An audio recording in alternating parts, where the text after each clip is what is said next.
malaman nyo lang. Nasasaktan ako eh. Dahil bumoto ako sa mga taong ito, tapos yan ang nakikita ko. Paano na yung mga bata? Paano na ang kinabukasan natin? Kung yan ang nakikita natin lagi, pagalingan, pataasan ng ere, samantalang ang daming hirap na hirap natin mga kababayan. Ang daming kawawa, ang daming walang makain, ang daming may sakit, ang daming namamatay. Natatakot kayong lumabas? Bakit? Dahil ayaw nyo magkasakit? Samantalang yung mga taong nasa labas, kailangan lang nun makabili ng bigas at ulam para makakain ang kanilang pamilya. Tapos na makikita pa namin sa telebisyon, sa news, puro away nyo.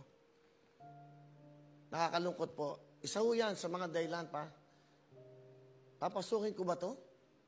Pupunta ba ako sa ganitong klaseng, di ba, institusyon? Sa estudyong ito, wala akong inaapi. Walang hinahanapan ng corruption. Ilang milyong Pilipino ang subscribers ng programang ito? 25 million. Hindi pa po kasama yung mga nanonood sa araw-araw. Alam nyo, napakahirap po pasukin ng politika. Yung kaibigan mo ngayon, bukas kaaway mo. Mag-ama, nag-aaway dahil sa posisyon. Mag-asawa, naglalaban dahil sa posisyon. Sayang ho ang buhay.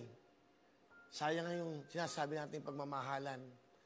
Sayang yung sinasabi nating paglilingkod sa kapwa. Dapat, kung maglilingkod tayo, tanggalin niyo yung galit sa puso niyo. Hatred, wala na tayong ginawa kundi magsiraan. Hanapin yung dumi ng kapwa niyo. Lahat naman ho tayo nagkakasala, ako, kayo, tayong lahat.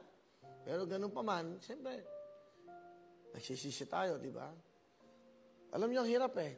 Gumawa ka ng mabuti, parang isang bond paper. Puti. Malalagyan ng isang tintang itim yan. Ano mapapansin niyo? Yung puti? Hindi. Yung tinta. Yung dumi. Yan ang nangyayari sa ating bansa ngayon. Walang unity. Tatakbo kayo para makagante sa dating namumuno. Tatakbo tayo para hindi makapasok yung isang mamumuno. Ganun ba? Ganun ba ang pagserbisyo sa bansa natin? Yan ba ang iniisip ng bawat politiko? Hindi ako nagmamagaling. Opinion ko ito dahil sa araw-araw na nasa noon time show ako at araw-araw na may nakakadidinig ang boses ko, pambili ng gamot, pamatsikula, hindi pa pangkain namin. Dapat yun ang pinag-uusapan nyo sa Senado. Anong bibigay na batas sa mga taong naghihirap? Anong batas ang gagawin nyo? Laging, ilang batas na ang ginawa nyo? Pero binabago nyo. Dati may death penalty. After death penalty, ngayon gustong ibalik. Pag iba namumuno, iba na naman. Yung batas ng tiyan ng bawat Pilipino, yung batas ng kinabukasan ng bawat bata na walang libro,